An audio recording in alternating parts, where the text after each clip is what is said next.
The Lord be with you. A reading from the Holy Gospel according to Luke.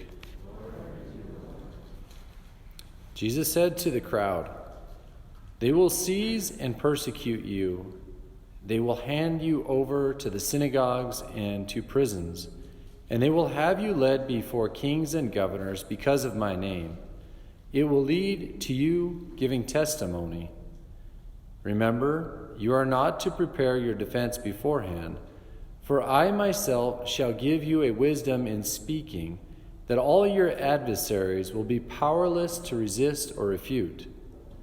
You will even be handed over by parents, brothers, relatives, and friends, and they will put some of you to death.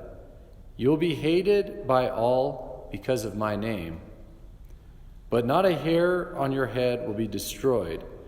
By your perseverance, you will secure your lives." The Gospel of the Lord.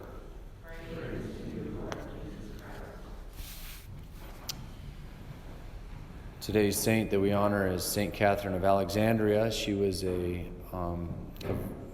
young woman in probably about the 5th or 6th century, and in kind of the Alexandria, Egypt area.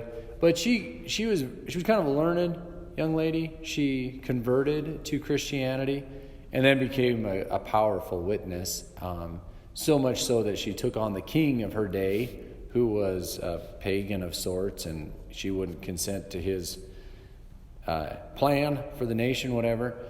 And anyway, that ended up costing her head, literally. And but she was a witness for Christ, and she continued to bear fruit. I kind of wonder if she didn't inspire like Catherine of Siena. Catherine of Siena took on the Pope. Right, the Pope at that time was living in France, and she called him up and said, "Hey, old son, get back to Rome." And he did. She had a lot of courage. Also, I think she inspired St. Joan of Arc. So, man, what a witness for us today. And I think, like, especially in light of today's gospel, like the Lord hits us hard, man. I mean, this is like, hey, this isn't a walk in the park, Christianity. It hasn't been throughout the centuries. It's had its ups and downs. But I mean, it's been paved with a lot of blood, honestly.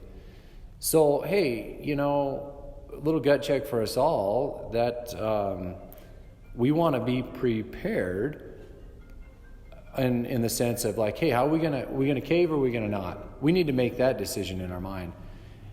Our Lord says today, He says, don't worry about what you're going to say.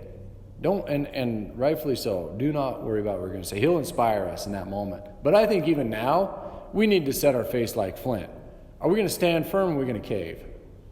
I think that's worthy of, like, determining in our minds where we're at in that regard. Whatever the shape or size of persecution that comes our way, it's bound to. So, hey, let the martyrs inspire us. They've done that throughout the centuries. Stand firm in your faith. Like, it's worth the prize, not just for us that comes after, but for the fruit that will bear down the road. It'll inspire Christians for centuries to come. So do not be afraid to give your lives for the Lord. Let people like Catherine of Alexandria, Catherine of Siena, Joan of Arc, inspire us all to be true, authentic witnesses for the gospel.